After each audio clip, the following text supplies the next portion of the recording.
interesting session on the flaws in our laws by Dr. Bibek Debroy.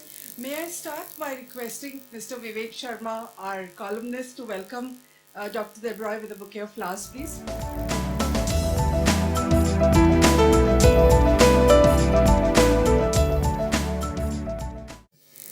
We are extremely privileged to have Dr. Bibek Debroy with us today. It is only possible because he's been gracious enough to make time for us while he's been in Bombay for a board meeting.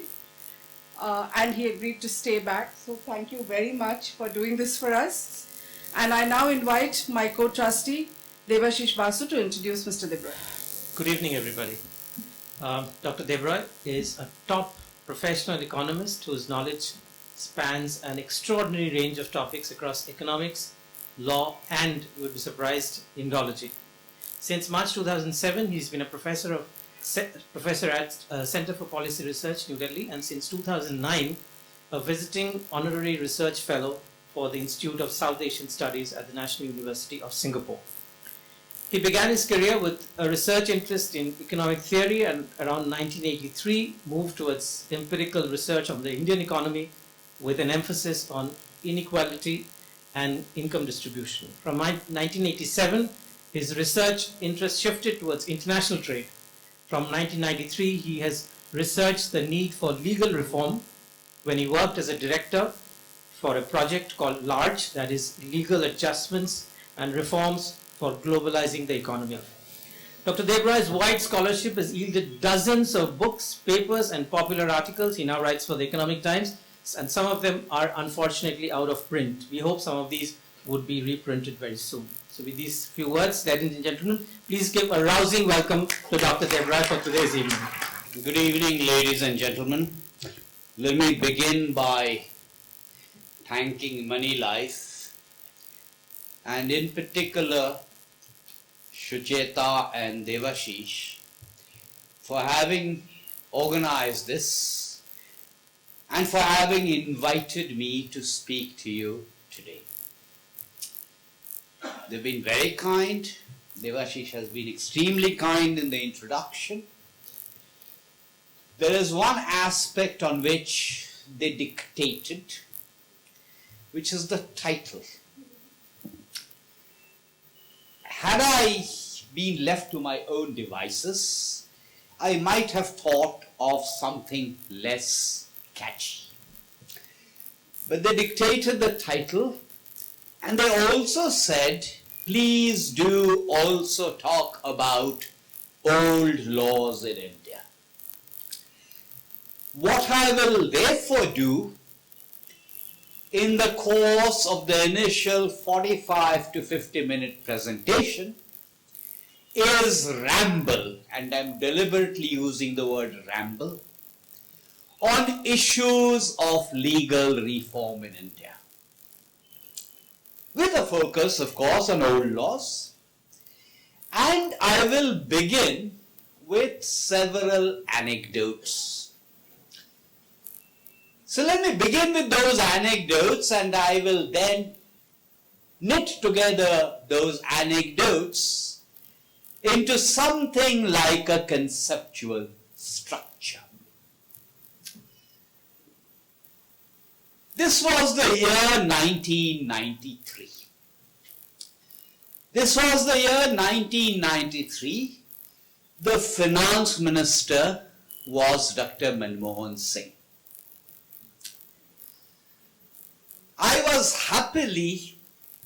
I was employed as a professor at the Indian Institute of Foreign Trade, which was a job from which you retired at the age of 62.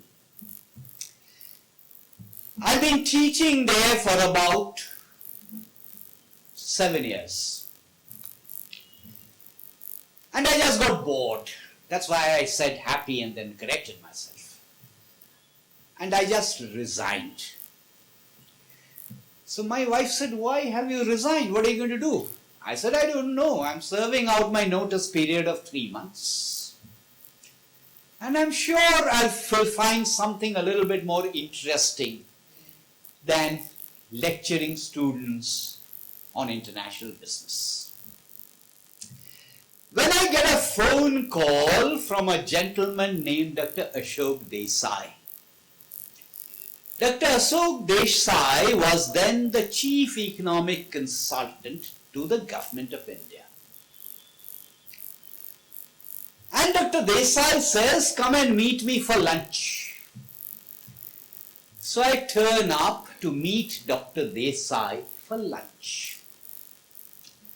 If you have read Shankar Zayar's recent book, not that recent anymore, called Accidental India, the general thesis of that book is much of what happens in India happens purely by accident.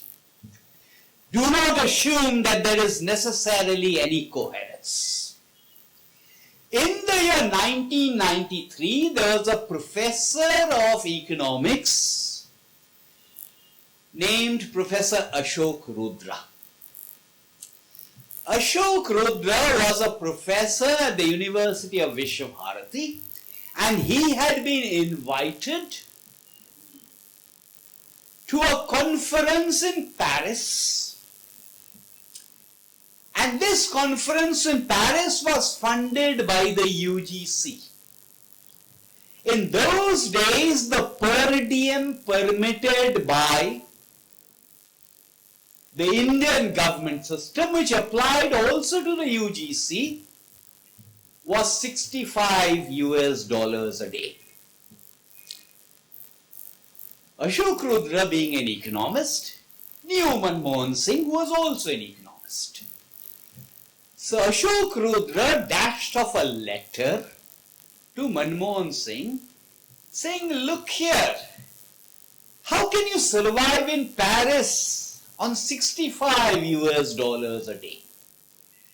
Will you please increase it to $100 a day?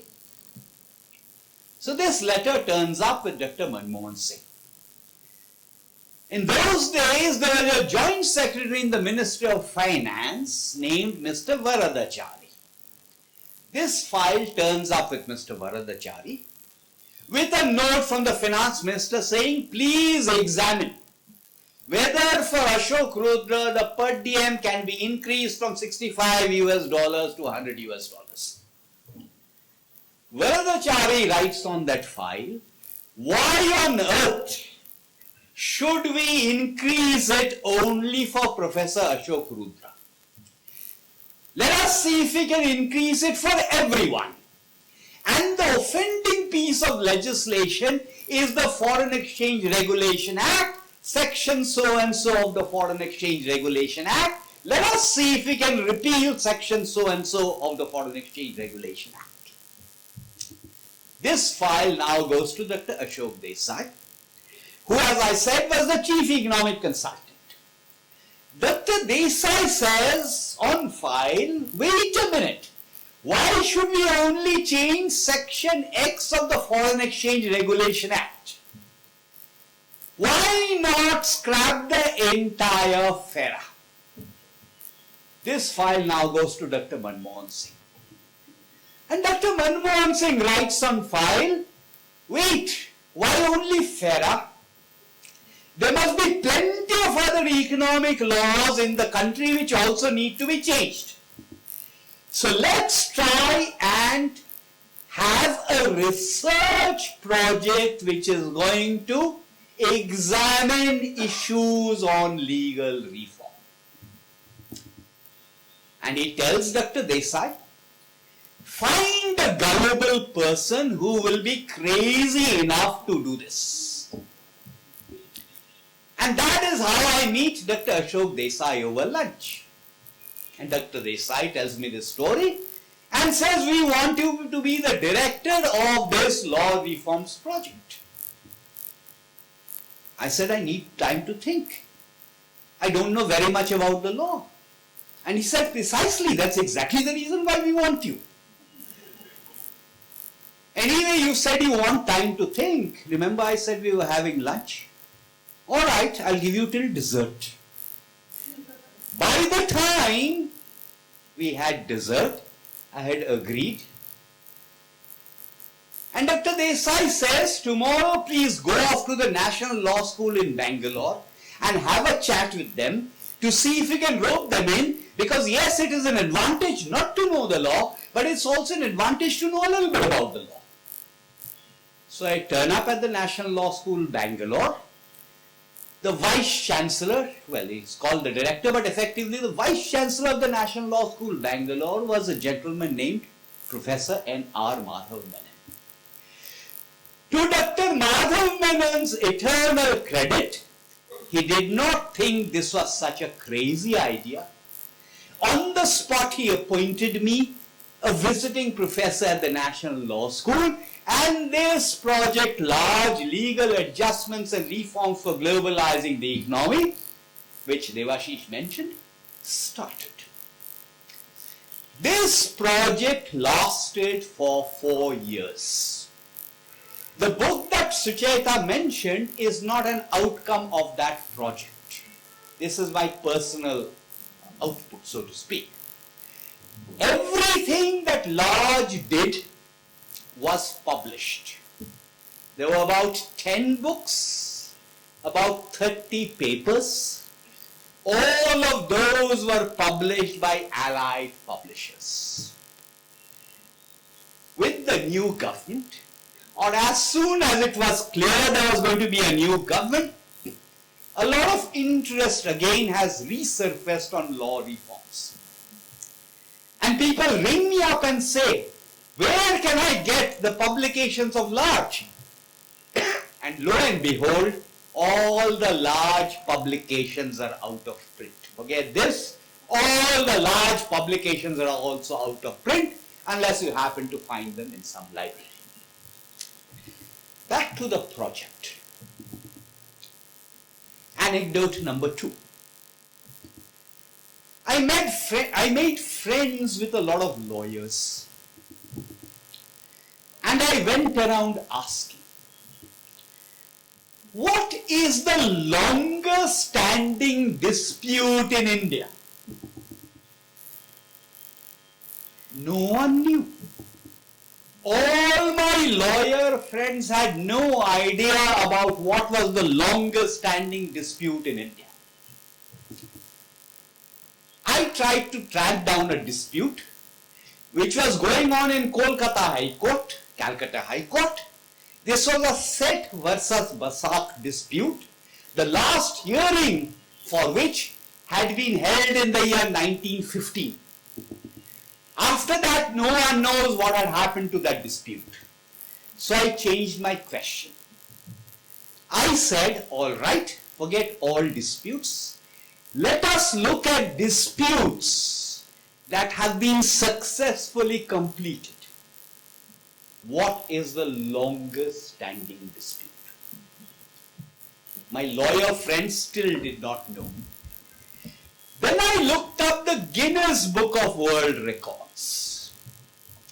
And the Guinness Book of World Records said that India has the dubious distinction of the longest standing dispute, which was begun in the year 1205 and was concluded in the year 1966. So it lasted for 761 years.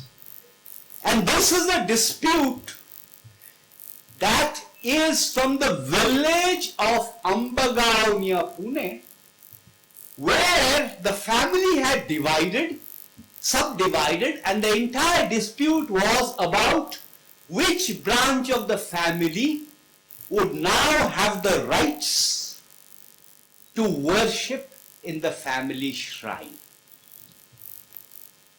So this dispute involving the Thorat family began in 1205, ended in 1966, lasted for 761 years, and this was the longest dispute according to the Guinness Book of World Records.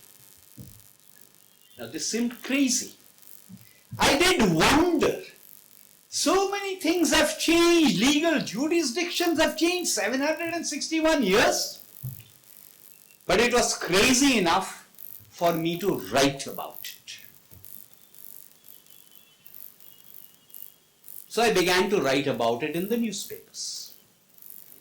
6 months down the line, I get a letter from a gentleman named Narasimha Reddy. Narasimha Reddy sends me a letter saying, "Dear Mr. Debroy, you have been writing about this dispute. Have you actually looked up the court records?" I said, "No, I haven't." I hear nothing from Mr. Reddy for 4 months. After 4 months, in the mail, I get a bunch of 6 files photocopied, sent to me by Mr. Reddy, who has taken the trouble to go to Pune, has dug up the court records, which of course are in somewhat archaic Marathi, and has sent them to me. And Mr. Narasimha Reddy says, "Mr. Debroy, if you look up the court dispute, the court records, you will find that the dispute was actually lodged in court in January 1964. And the judgment was in December 1966. So it did not take 761 years. It took a little less than 3 years. In the course of his obiter dicta, the judge said the history of this dispute can be traced back to 1205, which is somewhat different from saying that the dispute itself goes back to 1205. So I was amazed. I wrote Mr. Reddy a letter saying, "Dear Mr. Reddy, I am delighted, I am overwhelmed. Mr. Reddy used to reside in Hyderabad. Will you please tell me what prompted you to go all the way from Hyderabad to Pune to dig up these records?" He sent me a letter saying, "Because I now hold the record for the longest dispute in India. Because Mr. Narasimha Reddy used to work for the government in one of the allied services. He was superseded in the year 1945, filed a case against the government, won that case eventually in the year 1990 with all the retrospective benefits." So I congratulated him. And I said, "Dear Mr. Reddy, I hope I will now see your name in the Guinness Book of World Records." He said, "Sorry, I wrote to them." But the Guinness Book of World Records very politely regretted, saying, "We will no longer have any entries on long-standing legal disputes, certainly if they involve India. But you will be delighted to know that I now feature in the Limca Book of World Records." Next anecdote. In the 1980s, the Tamil Nadu government set up an administrative reforms commission, which submitted a report in the early 1980s. One of the tasks this administrative reforms commission was entrusted with was the job of identifying surplus government posts and recommending their abolition. Identify surplus government posts and recommend their abolition. When they looked up the records, they found that there were job descriptions which said LKA and LKB, except no one knew what LKAs and LKBs were and what they were supposed to do, because the existing LKAs and LKBs had all retired and were drawing pensions. So these pensioners were called to find out what LKAs and LKBs were supposed to do, and thereby the story came out. This story goes back to 1936. In the year 1936, an Agricultural Reforms Commission was set up for India. It was called an Agricultural Reforms Commission, but it was really a bit like a famine commission. The chairman of this Agricultural Reforms Commission was Lord Linlithgow. One of the things this commission recommended is to improve the quality of Indian agriculture. The quality of Indian cattle must be improved. So therefore, Indian cows must be improved by importing foreign bulls to use them to impregnate the Indian cows. There were plenty of other recommendations in this commission report, but like all government commission reports, no one paid the slightest bit of attention to the recommendations. Until in 1936, it was suddenly announced that Lord Linlithgow had now become the Viceroy. One particularly clever gentleman in what was then the Madras Presidency figured out that, oh my God, the moment the Viceroy turns up in India, he is going to ask, what happened to the implementation of the recommendations of my commission? So better do something about implementing the recommendations. Those of you who have experience with the government system know that in the government system, it is not only slashing jobs that is difficult, creating jobs is also difficult. He figured that the easiest way to create a job was to invoke the Viceroy's name in the title of the job itself. So LKB stood for LBK stood for Linlithgow's Bull Keeper. So the bulls were imported, maintained by the keepers, but wait a minute, there was a government subsidy. So you needed to ensure that the subsidy was not wasted and the bulls were impregnated at the right time, the right season. So the LBA was appointed, the Linlithgow's bull assistant was appointed to ensure the cows were impregnated at the right time.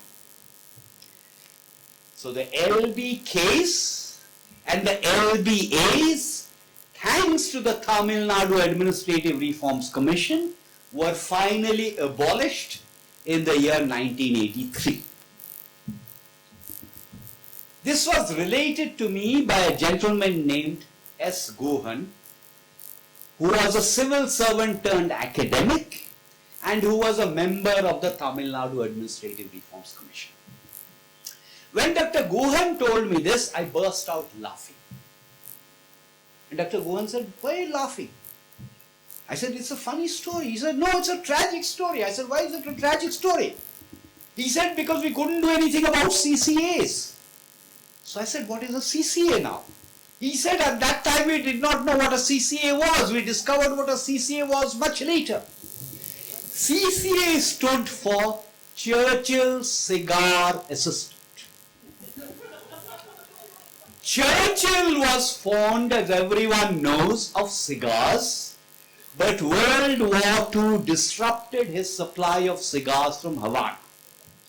But someone figured out that cheroots from Trichy were a very convenient substitute.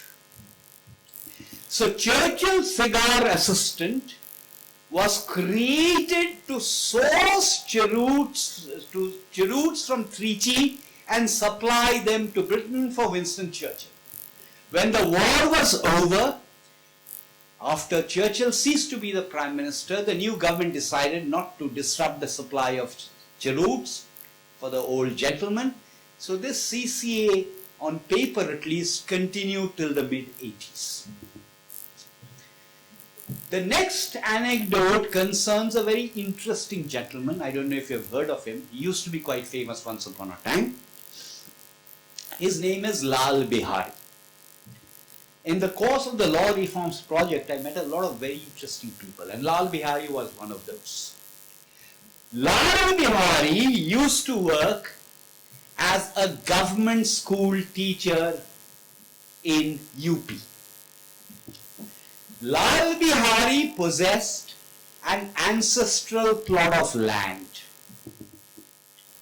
and his maternal uncle coveted that piece of land, so he bribed the Tehsildar to declare Lal Bihari dead. So Lal Bihari was alive, but he had been declared dead. So Lal Bihari fought a valiant battle to try and establish that he was alive. He stood in the elections against the then Prime Minister. He went and threw stones at the police station so the cops would come and arrest him. He made his wife apply for a widow's pension because remember he was employed as a government school teacher. All of this failed.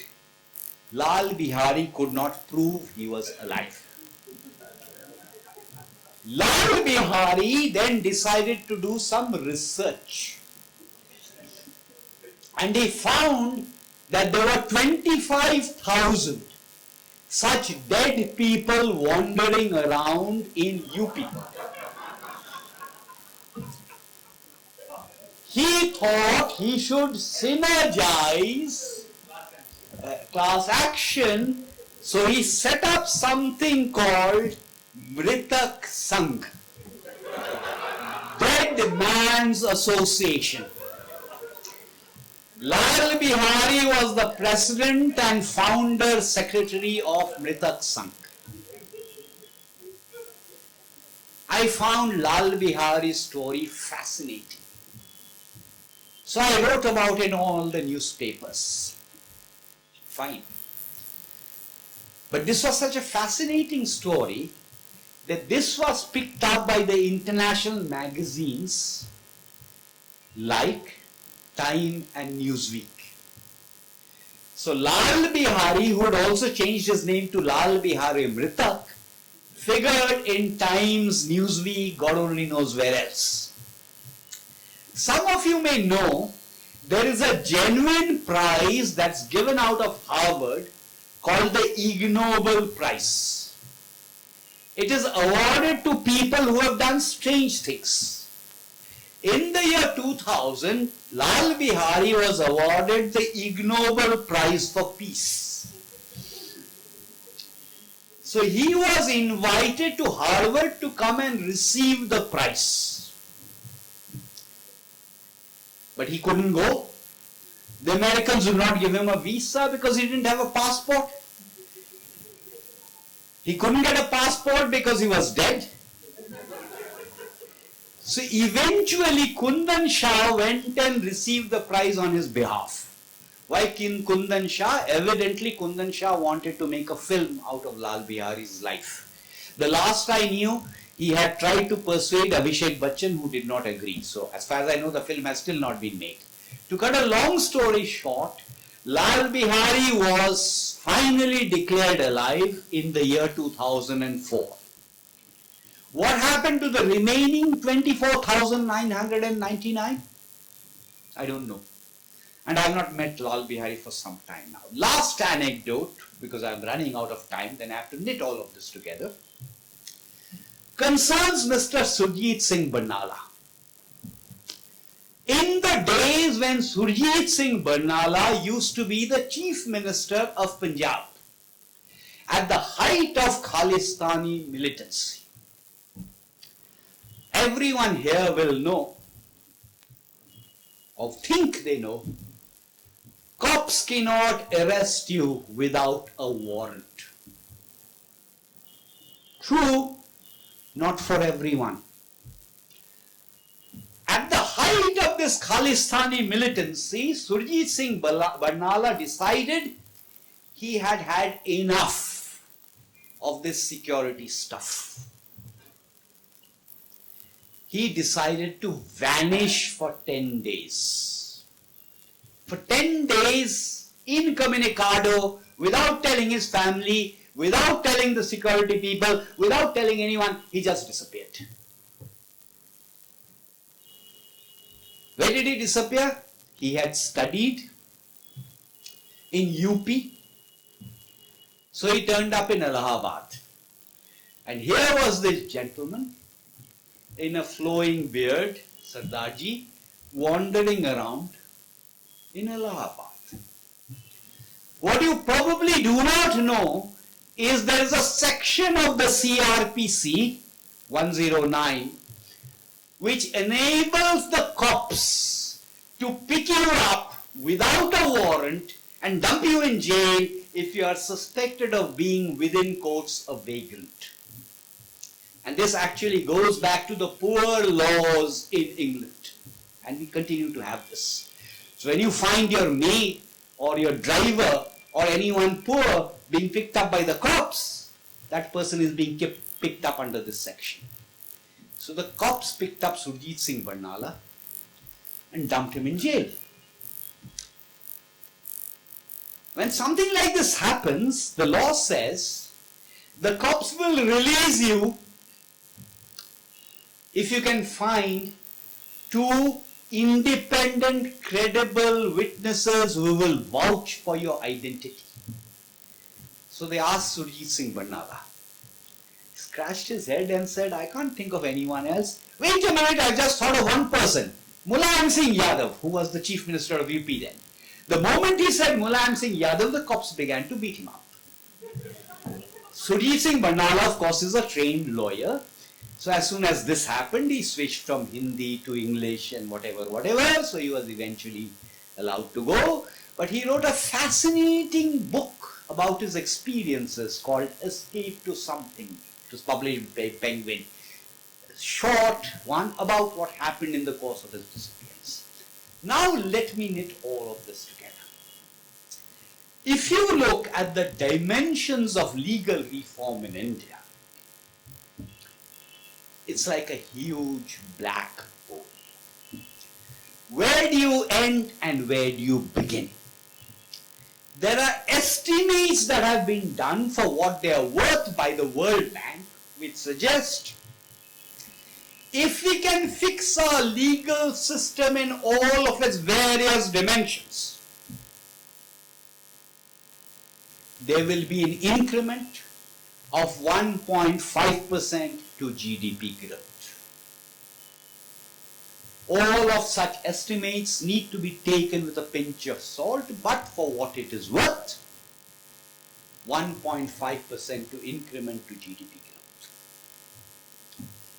But what do we mean when we are talking about the legal system? Firstly, we are talking about statutes. Although it is still originally a common law kind of jurisdiction, much of the legislation, despite the importance of case law, has now been codified. Having said that, when we are talking about a statute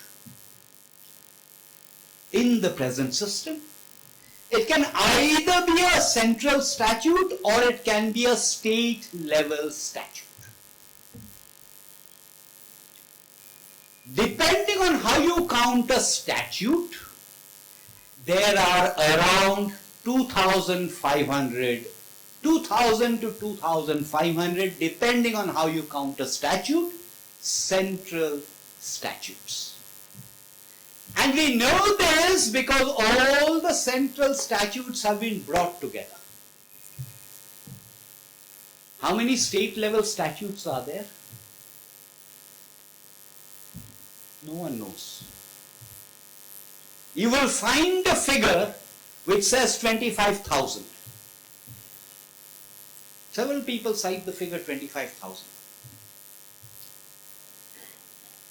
The origin and the culprit for this 25,000 figure is standing before you. And this figure comes from the days when, in a different capacity, I used to work as an economic consultant with the Department of Economic Affairs.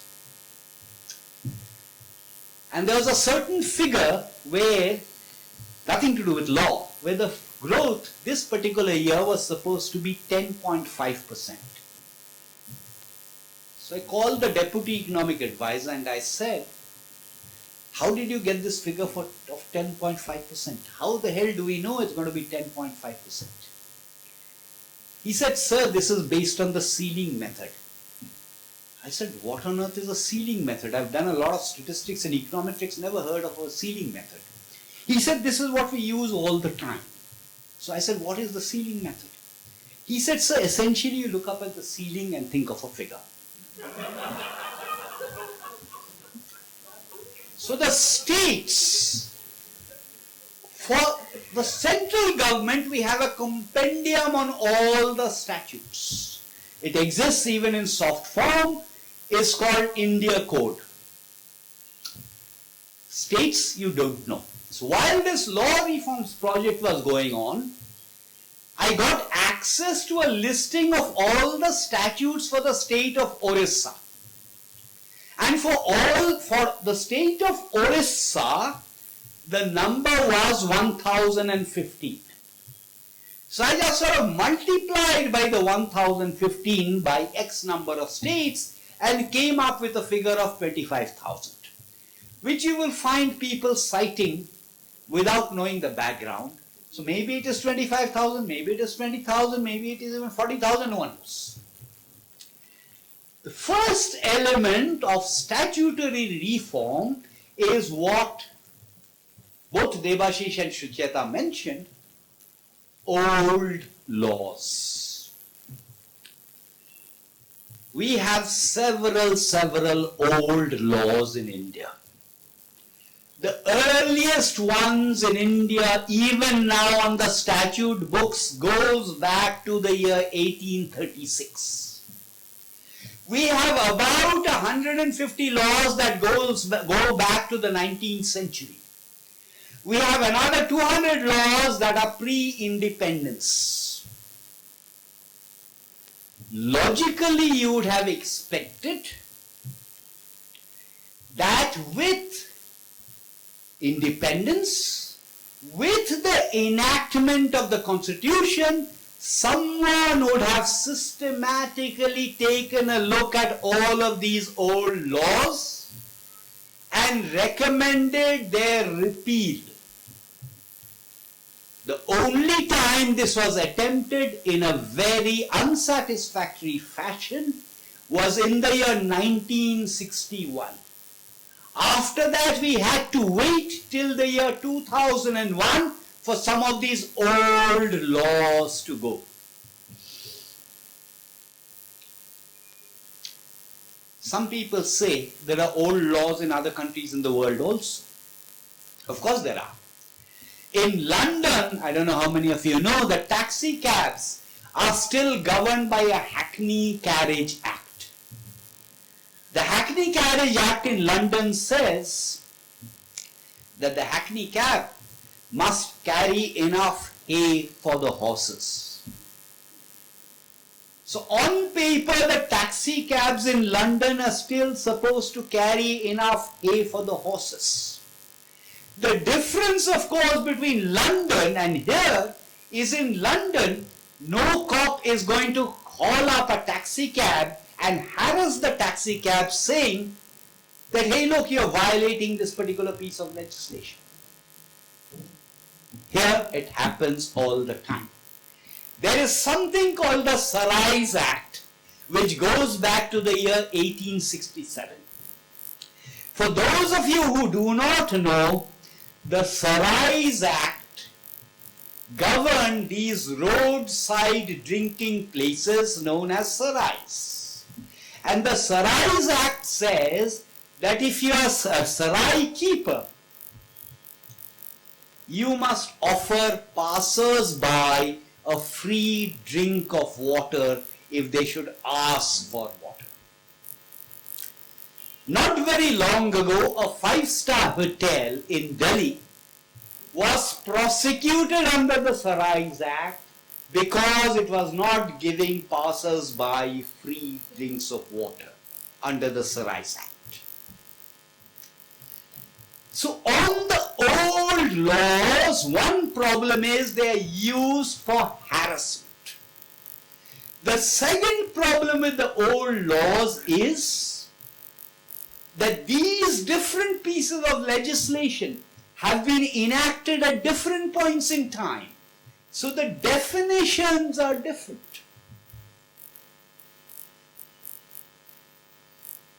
Someone might say child labor is bad. Well, we can have a debate on that. But before we have a debate on that, we need to know who is a child under the law. Under the law, I will not know who is a child, because different pieces of law, different pieces of legislation have different definitions of who is a child. Different pieces of legislation have different definitions of what is wages, different definitions of what is pensions. And case law, which is based on contrary interpretations of this conflicting legislation, makes it worse. So there is a case for unifying and harmonizing all of this piece of legislation. The third point is unnecessary state intervention.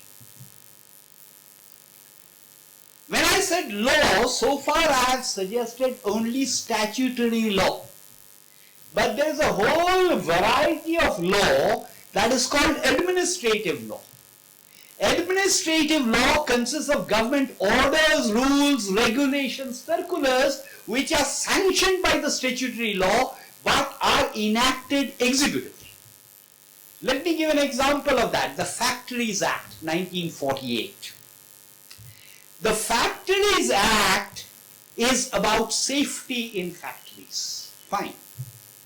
But there are rules which are enacted under the Factories Act. The rules vary from state to state. This is labor, so it's a state subject. But some of the rules say you must have, in case there is a fire, you must have a red painted bucket filled with sand. So if you have a fire extinguisher, technically you're in violation of the law. Rules under the Factories Act say you must have earthen pots filled with cool water for drinking purposes.